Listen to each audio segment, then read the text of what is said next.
Hey everyone! Welcome back to the channel. In today's video, I'm going to show you how to prevent DuckDuckGo Browser from opening automatically when you start your computer. It's a quick process and can be done in just a few steps, whether you're using Windows. Let's dive right in.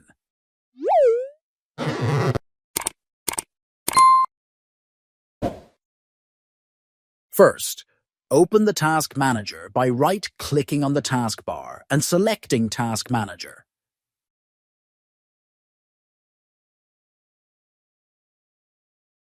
Once the Task Manager is open, go to the Startup tab.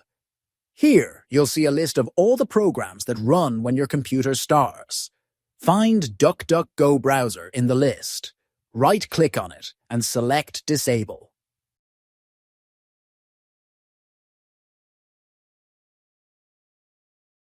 This will prevent DuckDuckGo Browser from launching when you start your computer. Thanks for watching. I hope this video was helpful in showing you how to disable DuckDuckGo Browser from launching when your computer starts. If you found this video useful, don't forget to give it a thumbs up and subscribe for more tech tips and tutorials. Let me know in the comments if you have any questions, and I'll see you in the next one.